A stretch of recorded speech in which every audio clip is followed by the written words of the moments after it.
Context, the services that you had was education with some level of service, kind of like holding accountable or keeping them consistent on top of that.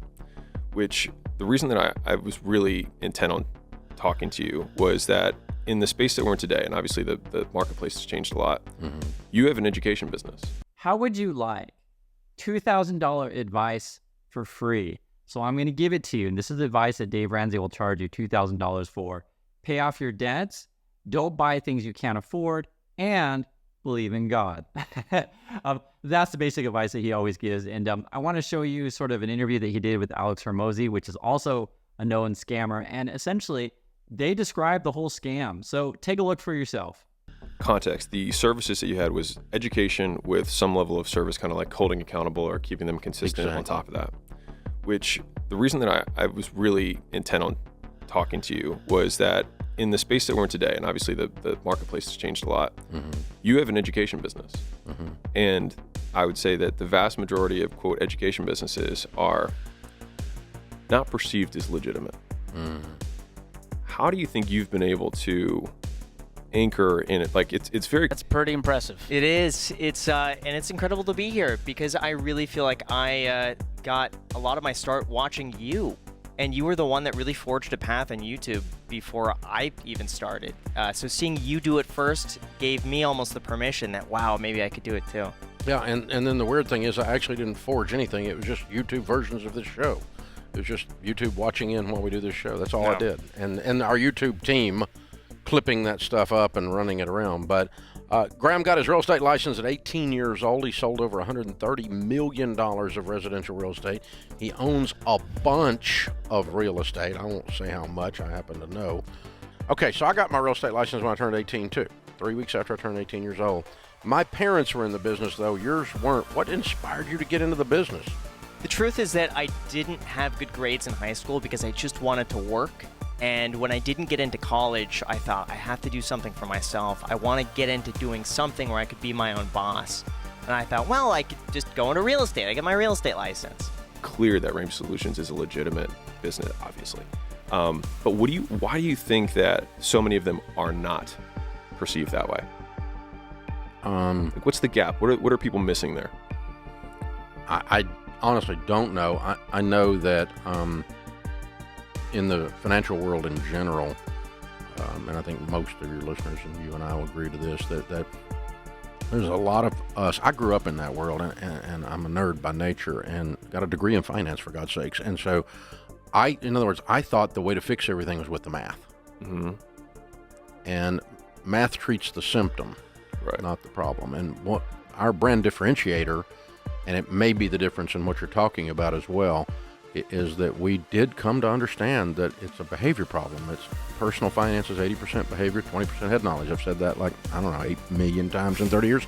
And but it is. And the problem with my money is the guy in my mirror. If I can get him to behave, he can be skinny and rich. And we've talked about this, all these lines, these riffs that we do, and we do them over and over and over and over and over again.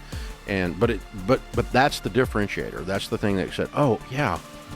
Because, knowing how to do a budget is different than actually doing one. Explain to me how the actual product suite developed over time. So in the beginning, you had the education, and then you had the services that layered on top of that. Was that the main thing for like a decade? And walk me through how you ended up scaling that. Was that all through media? Well, we had the radio show didn't make money for a decade because they don't pay you to do radio. Even today, I don't get paid by radio stations. I have a clock split with them. And so, and we didn't have anything to sell when we split the clock, and so we didn't make any money. So whatever we put into radio was lost dollars. But it was the megaphone. It was the lead mechanism.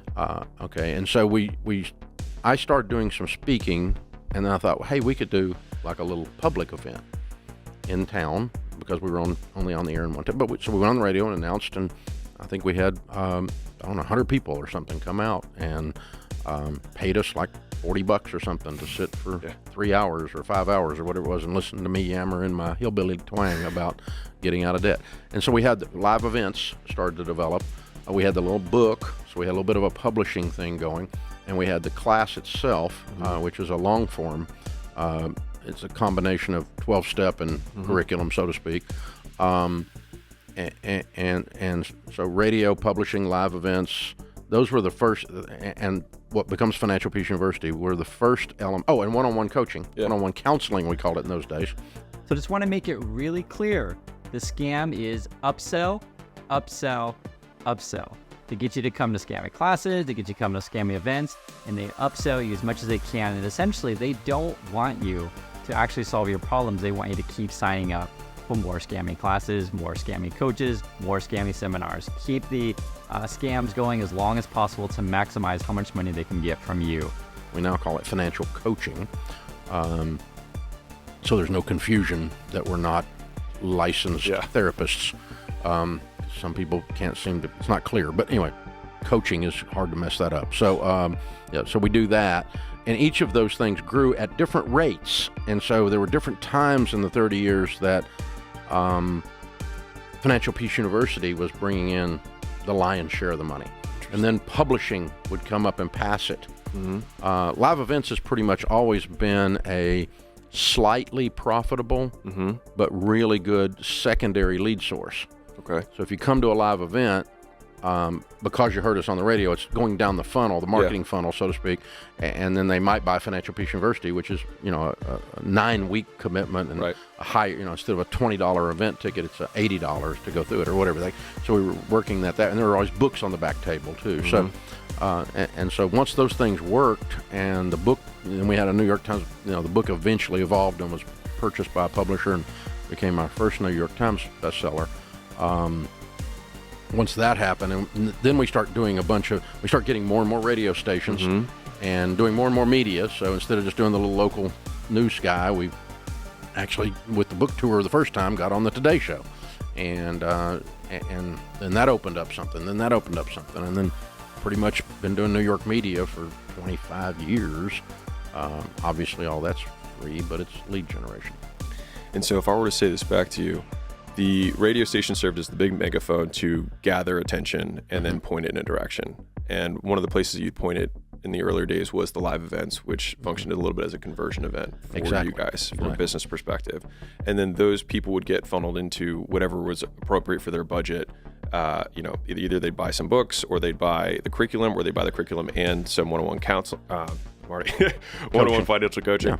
And then that machine has been what you've continued to spin the wheel on, and then gather more and more and more media. Yeah, we've got more and more product mix now. Okay. I mean, we've got, we ended up, I advertised for a stock brokerage firm, and then when I sent the leads, the people would go over there, the local broker that they went to would tell them to do stuff that I had just told them on the air not to do. Yeah. And so that didn't work. And people are pissed off. Yeah. And so we said, well, guys, y'all can't do that with the leads we send you. Well, you can't tell us what to do. And I said, I can tell you can't advertise, so we're not going to be on the air. So we dropped those folk. And so the product suite from there, that was the core initial product mix. And then what we did was we would hear about some need that was a similar thing, but a finger off of that. So, for instance, a local coach at a Catholic high school took my Financial Peace book and started teaching his seniors because they needed to know about personal finance. And then called me up and goes, hey, I hope you don't mind. I'm like, well, I don't mind, and I'm kind of complicated, but let's work together on this. Let me help. So I went over and spoke to him a couple times. They're sweet kids, and he's a great guy. To Greg Carson, he's a friend of this day. And we ended up out of that developing a high school curriculum that's now been taught in 48% of the high schools. 6.5 million kids have been through it. But it's not just Dave Ramsey. It is all over social media. It is YouTube. It is TikTok. And essentially, these kind of people target vulnerable people, right? And they're giving you basic advice. Don't spend more than you can afford. Pay off your debts. Believe in God. This kind of stuff.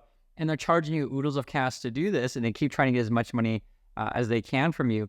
And what's worse is they're targeting poor people. They're targeting uneducated people. They're targeting vulnerable people. And I know it sounds mean when you say this stuff, but frankly, it's the truth.